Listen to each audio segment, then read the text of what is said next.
Hello प्यारे बच्चों, welcome to civilian classes. आप सबों का बहुत बहुत स्वागत है हमारे ऑनलाइन क्लासेस में, है ना।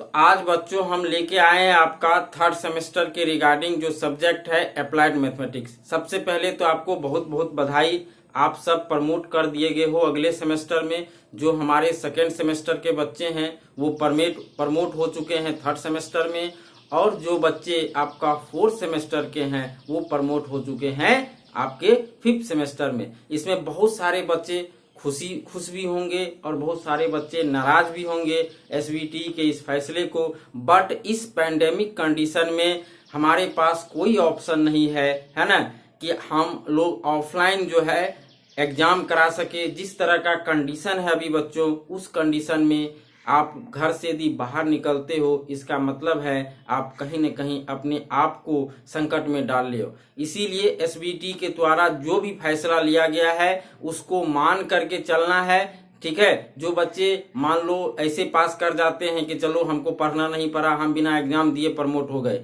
ठीक है ना, वो तो खुश हो रहेंगे। लेकिन जो बच्चे मेहनत करते हैं, जिनको इच्छा रहती है कि हम सेमेस्टर में अच्छा परफॉर्म करें, अच्छा नंबर लाए, उनके मन में थोड़ी सी कसक होगी। बट प्यारे बच्चों, वो सारे चीज को अब भूल जाना है। वो आपने वो सेमेस्टर में प्रमोट हो चुके हैं।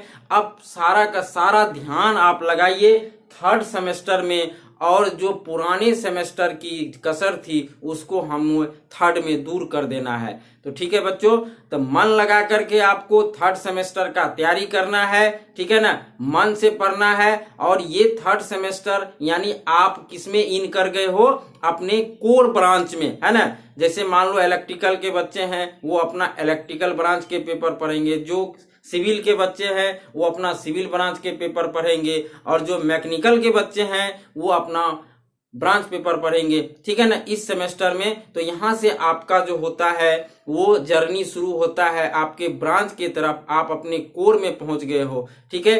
तो बच्चों देखो, मैं तरुण सर आप सबों के लिए लेकर के आया हूं अप्लाइड मैथमेटिक्स। अप्लाइड मैथमेटिक्स जो सभी बच्चों को कॉमन पढ़ना है। सबसे पहले हम लोग इनडिफिनिट इंटीग्रेशन, इसका जो सिलेबस है इसके बारे में हम लोग यहाँ पे बात करेंगे। देखिए, जो पहला यूनिट होता है इसका लगभग 40% जो आपका इसका सिलेबस है वो आपका पहला यूनिट में ही कवर होता है, जिसमें आपको इंटीग्रेशन के बारे में पढ़ना है, इनडिफिनिट इंटीग्रेशन के बारे में, इसके इंट्रोडक्शन क्या होता है, इन चीज के बारे में हम पढ़ेंगे।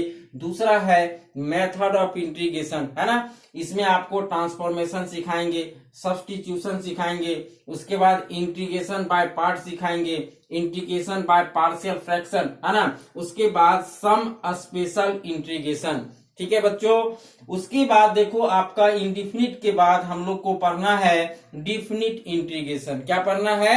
Definite integration. जब आप डिफिनिट इंटीग्रेशन पढ़ लोगे तब आएगा एओआई। एओआई मतलब होता है एप्लीकेशन ऑफ इंटीग्रेशन।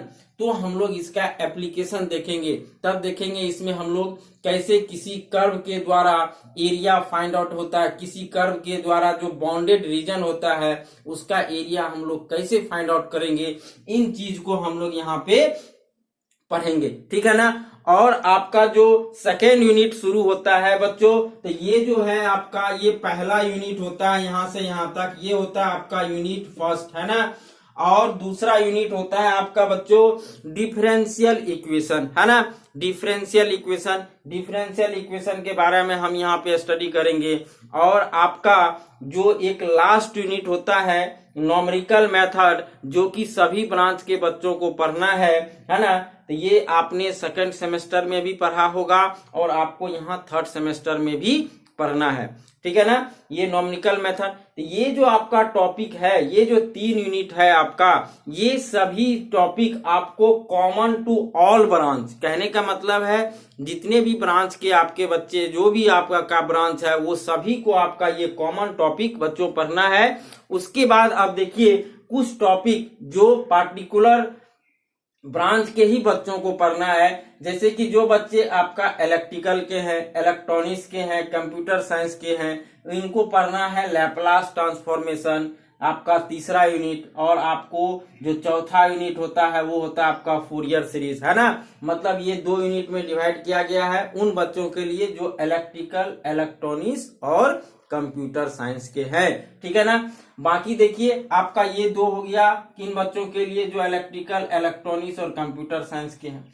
अब देखो जो बच्चे मैकेनिकल, सिविल और ऑटोमोबाइल के हैं उनको प्रोबेबिलिटी डिस्ट्रीब्यूशन पढ़ना है। आपने सेकेंड सेमेस्टर में पढ़ा होगा प्रोबेबिलिटी, बेसिक प्रोबेबिलिटी के बारे में। यहाँ पे हम लोग बात करेंगे डिस्ट्रीब्यूशन, है ना। तो यहाँ पे हम लोग डिस्ट्रीब्यूशन पढ़ेंगे, है ना। उसके बाद एप्लीकेशन ऑफ इंटीग्रेशन, यहाँ पे देखो यहाँ पे भी एक common application, area bounded by the region, area bounded by the curve, जो सबको पढ़ना है। लेकिन खास करके जो बच्चे मैकेनिकल और सिविल के हैं उनको थोड़ा सा अलग से एप्लीकेशन पढ़ना है, जिसमें आपको पढ़ना है सेंटर ऑफ ग्रेविटी, है ना। सेंटर ऑफ ग्रेविटी हम लोग कैसे फाइंड आउट करते हैं, मोमेंट ऑफ इनर्शिया, है ना, मोमेंट ऑफ इनर्शिया हम लोग कैसे फाइंड आउट करते हैं, ये चीज हम लोग यहाँ पे सीखेंगे। और बच्चों देखो जो खास करके सिविल और मैकेनिकल के बच्चे हैं उनको एप्लीकेशन थोड़ा ज्यादा पढ़ना रहता है, जिसमें देखो डिफरेंशियल इक्वेशन का भी एप्लीकेशन है, जिसमें हमको पढ़ना है रेक्टिलिनियर मोशन। किसमें पढ़ना है, रेक्टिलिनियर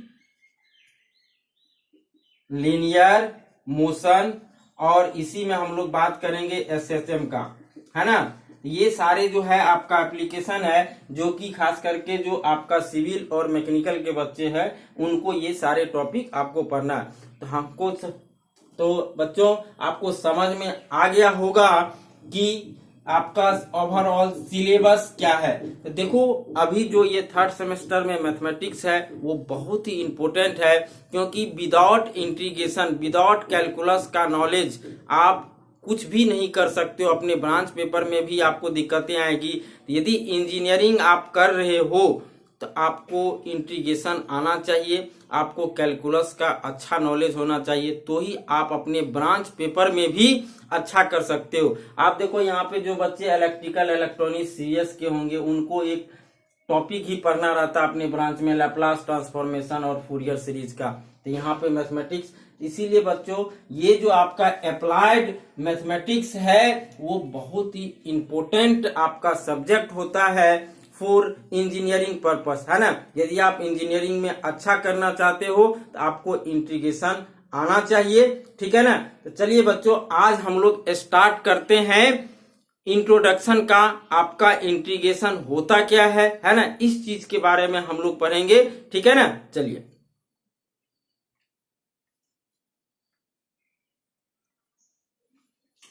तो बच्चों चलिए हम लोग स्टार्ट करते हैं इंटीग्रेशन, है ना।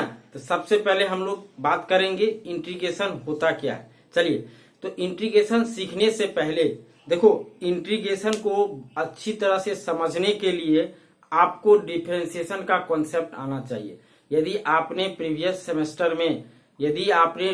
सेमेस्टर में डिफरेंशिएशन नहीं पढ़ा है तो बच्चों उसको पढ़ना जरूरी है, क्योंकि डिफरेंशिएशन के बिना आपकी गाड़ी नहीं चल सकती है ना।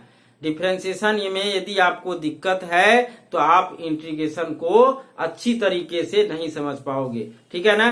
तो इसीलिए डिफरेंशिएशन को पढ़ना, ये हम ये नहीं कह रहे हैं कि आपको बहुत ज्यादा डेप्थ होना चाहिए डिफरेंशिएशन, लेकिन जो बेसिक फार्मूला है, बेसिक जो कॉन्सेप्ट है, उस कॉन्सेप्ट को आपके दिमाग में होना चाहिए, है ना। तभी आप जो है इंटीग्रेशन की गाड़ी को आगे बढ़ा सकते हो। फिर भी बच्चों चिंता करने की बिल्कुल आवश्यकता नहीं है। मैं तरुण सर यहाँ पे प्रेजेंट हूँ आपके हर दुख को दूर करने के लिए, ठीक है ना। आपको इंटीग्रेशन में, इवन कि आपका अप्लाइड मैथमेटिक्स में कभी कोई समस्या नहीं होगी, ये मेरी गारंटी है, ठीक है। तो बच्चों देखिए सबसे पहले हम लोग बात करते हैं कि आपका ये इंटीग्रेशन है ना वो होता क्या है, ठीक है। तो देखिए ये कैलकुलस का पार्ट है। जो कैलकुलस आया था मेरे प्यारे बच्चों, वो कैलकुलस को लाया गया था जब फिजिक्स में बहुत सारी कॉम्प्लिकेशन आने लगी, फिजिक्स के न्यूमेरिकल को सॉल्व करने में बहुत ज्यादा दिक्कत आने लगी, तब जाकर के आपका कैलकुलस का क्या हुआ, उत्पत्ति हुआ। ठीक है ना। तो बेसिकली आपका कैलकुलस आया है फिजिक्स के न्यूमेरिकल को सॉल्व करने के लिए। तो इसको हम लोग मैथमेटिक्स में पढ़ते हैं, है ना। इसको एक अलग ही नाम दे दे गया कैलकुलस, है ना। तो देखो कैलकुलस का दो पार्ट होता है ना। कैलकुलस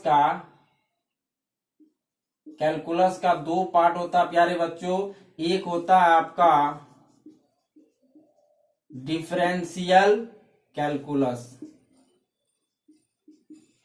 और दूसरा होता है इंटीग्रल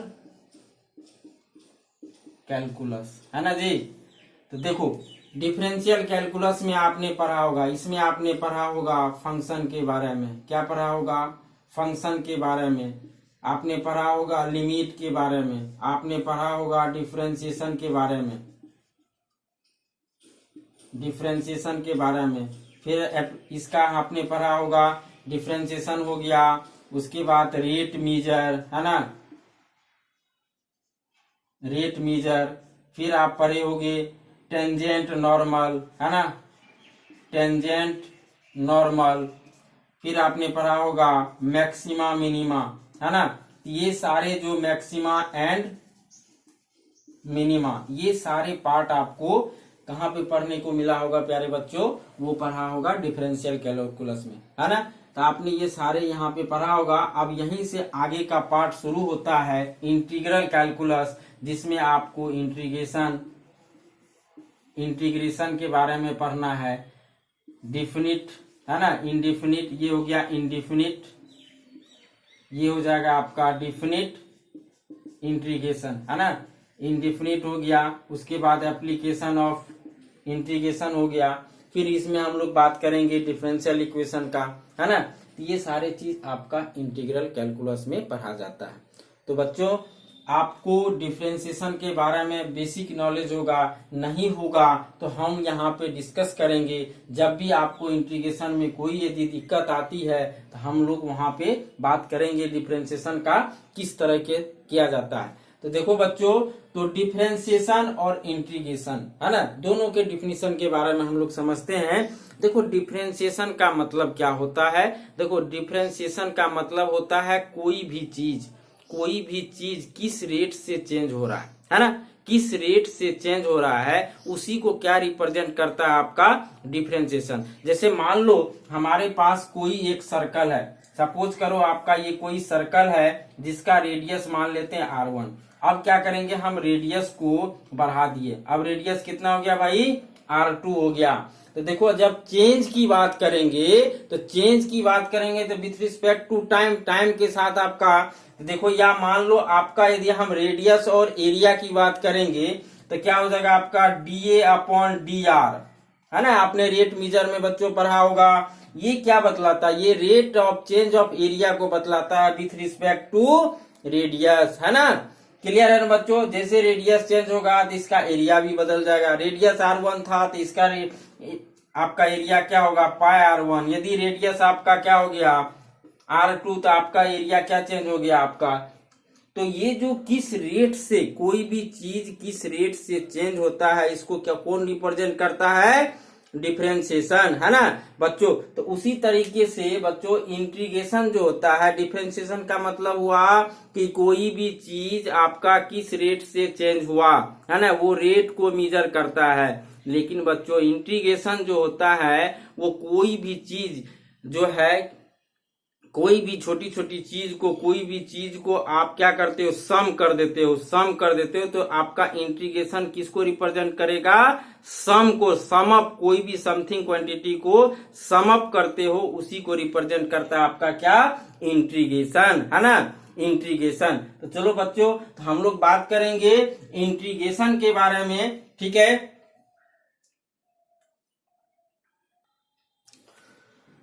तो चलो बच्चों हम लोग बात करते हैं इंडेफिनिट इंटीग्रेशन का। तो देखिए यहाँ पे दो वर्ड आया, एक आया इंडेफिनिट, दूसरा आया इंटीग्रेशन। पहले हम लोग इंटीग्रेशन को समझते हैं, बाद में आएंगे हम लोग इंडेफिनिट पे, है ना। तो देखो इंटीग्रेशन जो होता है ना, इंटीग्रेशन क्या होता है, वो रिवर्स प्रोसेस ऑफ डिफरेंशिएशन। हमने क्या बोला, integration is a reverse process of differentiation. किसका रिवर्स प्रोसेस भाई? डिफरेंशिएशन का रिवर्स प्रोसेस। याद रखिए, किसका रिवर्स प्रोसेस? डिफरेंशिएशन का, है ना। तो क्या it is a reverse process of differentiation. किसका? It is a reverse process of differentiation. तो बताओ, यदि आपका इंटीग्रेशन जो है वो रिवर्स प्रोसेस ऑफ डिफरेंशिएशन है, तो कोई भी फंक्शन को आप जब डिफरेंशिएट करते थे तो उसको क्या नाम देते थे बच्चों? डेरिवेटिव। क्या नाम देते थे? डेरिवेटिव। तो जब ये रिवर्स प्रोसेस है डिफरेंशिएशन का, तो क्या नाम होगा इसका? एंटी डेरिवेटिव, है ना। क्या नाम होगा? एंटी। इसीलिए कभी कभी आपसे एग्जामिनर पूछ लेता है कि ये फंक्शन दिया हुआ, इसका एंटी डेरिवेटिव बताओ। एंटी डेरिवेटिव का मतलब क्या हुआ? इंटीग्रेट करके बताओ। ठीक है, तो देखो बच्चों, तो क्या इसका मतलब पहला पॉइंट होगा it is a reverse process of differentiation. दूसरा पॉइंट क्या होगा? इसका अदर नाम भी है ना। इसको हम लोग किस नाम से जानते हैं? Anti derivative. Anti derivative. Clear है बच्चों? देखो, इसको एक और नाम से जाना जाता है ना। एक और नाम से जाना जाता है, उसको हम लोग क्या बोलते हैं? प्रीमिटिव। क्या बोलते हैं? प्रीमिटिव। क्या बोलते हैं? इसको एक और नाम से जाना जाता है प्रीमिटिव। ठीक है ना, प्रीमिटिव, है ना। एक और नाम से हम लोग इसको जानते हैं प्रीमिटिव। ठीक है बच्चों, देखो हमने क्या बोला कि integration is a reverse process of differentiation. तो थर्ड पॉइंट लिखेंगे, यदि आपका f d by d x, है ना, ये आपका डिफरेंशियल ऑपरेटर है ना। यदि मान लो कोई भी फंक्शन पे यदि मान लो ये ऑपरेट होगा, तो उस फंक्शन को क्या करेगा? डिफरेंशिएट कर देगा। देखिए, मान लेते हैं हमने एक फंक्शन लिया एफ एक्स, है ना। चलो इसमें हम एक कांस्टेंट जोड़ देते हैं सी, है ना। अब इसको डिफरेंशिएट करेंगे तो बच्चा बताओ, तो एफ एक्स का डिफरेंशिएशन ये क्या रिप्रेजेंट करता? मान लेते ये आया क्या? Capital F x. हमने क्या बोला? हमने इसको डिफरेंशिएट किया, ये क्या आ गया? एफ डैश एक्स नहीं लिखना अभी इसको हमने क्या माना? Capital F x. और सी का आपका कांस्टेंट का क्या होता है? 0। क्लियर है बच्चों? हमने क्या बोला? It is a reverse process of differentiation. तो यदि if d by d x f x plus c is equal to f x, तो देन आप क्या लिख सकते हो? Then f x d x is equal to क्या हो जाएगा? एफ एक्स प्लस सी, है ना। क्या हो जाएगा? बात आई समझ में? हमने बोला it is a reverse process of differentiation. तो यदि एफ एक्स प्लस सी का, यदि मान लीजिए आपका डेरिवेटिव एफ एक्स है, तो यदि एफ एक्स को हम इंटीग्रेट करेंगे तो हमको ये मिलेगा। जस्ट उल्टा, आप एफ एक्स प्लस सी को डिफरेंशिएट किए तो क्या मिला? Capital F x. और जब कैपिटल एफ एक्स को आप इंटीग्रेट करोगे तो आपको क्या मिल जाएगा? एफ एक्स प्लस सी। क्लियर है बच्चों? चलिए इसको नोट करेंगे। ठीक है, अब बच्चों देखो यहाँ पे आपके मन में कि सर सी, तो ये जो सी है ना, ये सी होता है एनी कांस्टेंट, है ना। इसको बोलते हैं एनी कांस्टेंट, है ना। सी का वैल्यू कोई कांस्टेंट होगा। अब बताइए यहाँ पे, तो ये जो सी है वो एनी कांस्टेंट है ना। सी क्या है आपका? एनी कांस्टेंट है। अब बच्चों बताओ, यहाँ पे सी का वैल्यू आप कुछ भी कोई भी कांस्टेंट लो। मेरा मन करेगा हम 0 लेंगे, मेरा मन करेगा -1 ले, -2, कोई भी कांस्टेंट लोगे उसका डिफरेंशिएशन यहाँ पे 0 ही होगा कि नहीं होगा? यानी सी का आप क्या ले सकते हो? कोई भी वैल्यू एनी कांस्टेंट लेंगे। इसीलिए ये सी इज अ इंडिफिनिट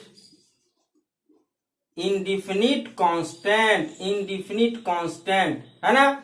सी जो है वो क्या है, इंडिफिनिट कांस्टेंट है, मतलब सी का आप कोई भी वैल्यू ले सकते हो, इसीलिए इसको हम लोग क्या बोलते हैं, इंडिफिनिट इंटीग्रेशन। क्या बोलते हैं, तो बच्चों समझ में आया होगा, सी इज अ इंडिफिनिट कांस्टेंट, इसीलिए लिख लीजिए, इसीलिए हम लोग इसको क्या बोलते हैं, वी कॉल्ड इंडिफिनिट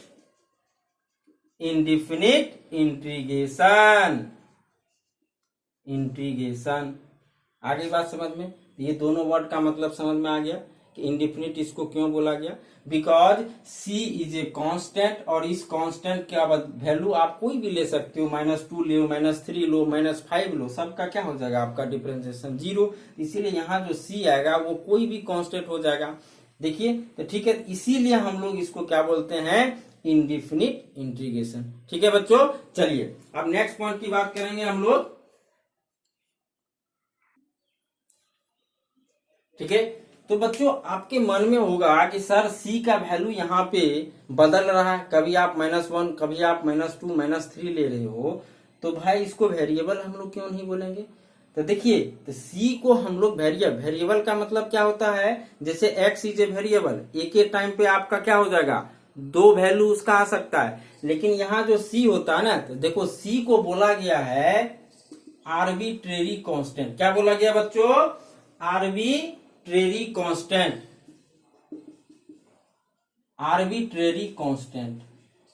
ठीक है ना, आर्बिट्रेरी कांस्टेंट का मतलब आपको समझ में आर्बिट्रेरी का हिंदी होता है मध्यस्थ, मतलब बीच का, समझ में आ रहा होगा ना बच्चों, है ना।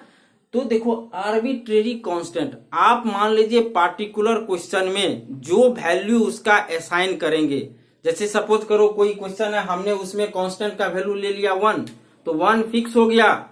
आपने किसी पार्टिकुलर क्वेश्चन में आप सी का वैल्यू 1 ले लियो, तो 1 फिक्स हो गया, मतलब 1 के अलावा कोई वैल्यू नहीं हो सकता है। ठीक है ना, उसी को हम लोग बोलते हैं आर्बिट्रेरी कांस्टेंट। क्लियर है ना, इसीलिए इसको क्या बोला गया है, कांस्टेंट, और बहुत सारे लोग इसको क्या बोलते हैं, इंटीग्रेशन कांस्टेंट। क्या बोलते हैं, इंटीग्रेशन कांस्टेंट, है ना, इंटीग्रेशन कांस्टेंट। समझ में आ गया, तो बच्चों सी का कॉन्सेप्ट समझ में आ गया, है ना। तो हम लोग इसीलिए ऐड करते हैं इंडिफिनिट इंटीग्रेशन में सी। क्लियर है ना, सी का आप कोई भी वैल्यू ले सकते हो, लेकिन यदि किसी पार्टिकुलर क्वेश्चन में हम लोग एक बार असाइन कर दिए सी का ये वैल्यू होगा, -10 होगा, तो उस पार्टिकुलर क्वेश्चन के लिए अब सी का वैल्यू नहीं बदलेगा। क्लियर है ना, बात आएगा ही समझ में। चलिए अगला पॉइंट हम लोग बात करते हैं बच्चों, नेक्स्ट पॉइंट। अब देखिए यहाँ पे, तो अब यहीं पे देखो हम लोग बात कर लेते हैं। तो अब आपका देखो, तो कहोगे कि सर इस एफएक्स को क्या बोलेंगे, इस एफएक्स को क्या बोलेंगे, कैपिटल एफएक्स। तो बच्चों यहाँ पे जो बात हुआ, देखो ये जो होता है, ये जो आपका ये होता है साइन ऑफ इंटीग्रेशन, इसको हम लोग बोलते हैं साइन ऑफ इंटीग्रेशन। ये किसका साइन है भाई, इंटीग्रेशन का। ये जो एफएक्स होता है इसको हम बोलते हैं इंटीग्रल। क्या बोलते हैं, इंटीग्रल, है ना, और इसको हम बोलते हैं इंटीग्रांट, है ना, इंटीग्रेंट, है ना। क्या बोलते हैं बच्चों, इंटीग्रेंट। बात आ गई समझ में। चलो तो बच्चों देखो यहाँ पे, तो अब यहाँ पे आपके मन में सवाल आ रहा होगा कि सर एक चीज बताइए, आपने इसको बोला इंटीग्रेशन ऑफ साइन, ये जो होता है कैपिटल एफएक्स, ये होता है इंटीग्रल, और तो ये डीएक्स क्या है भैया, ये डीएक्स क्या है, ये डीएक्स बताता है इस फंक्शन को किसके रिस्पेक्ट में आप इंटीग्रेट कर रहे हो। ये डीएक्स क्या है, आपका ऑपरेटर, मतलब हम इसको किसके रिस्पेक्ट में कर रहे हैं, एक्स के रिस्पेक्ट में, है ना। तो ये डीएक्स क्या इंप्लाइज करता है, आप इस फंक्शन को किसके रिस्पेक्ट में कर रहे हो, एक्स के रिस्पेक्ट में। जैसे आपने डिफरेंशिएशन में पढ़ा होगा, ये डी बाय डी एक्स, ये इसको क्या बोलते हैं बच्चों, डिफरेंशियल ऑपरेटर। यदि मान लो ये y कोई फंक्शन है, इस पे आ गया, तो y को क्या कर देगा, x के रिस्पेक्ट में डिफरेंशिएट कर देगा। कल को यदि मान लो ऐसा हो डी बाय डी वाई, अब देखो यहाँ पे ये y के रिस्पेक्ट में, मान लो कोई फंक्शन एक्स होगा, है ना, तो इस एक्स को किसके रिस्पेक्ट में आप डिफरेंशिएट करोगे, वाई के रिस्पेक्ट में करोगे। तो ये क्या बताता है, आप किसके रिस्पेक्ट में फंक्शन को इंटीग्रेट कर रहे हो, ठीक है ना। तो क्या हो जाएगा आपका यहाँ पे स्मॉल एफ एक्स प्लस सी। आगे बात समझ में, तो ये सारा बेसिक कॉन्सेप्ट बच्चों आपको समझ में आया।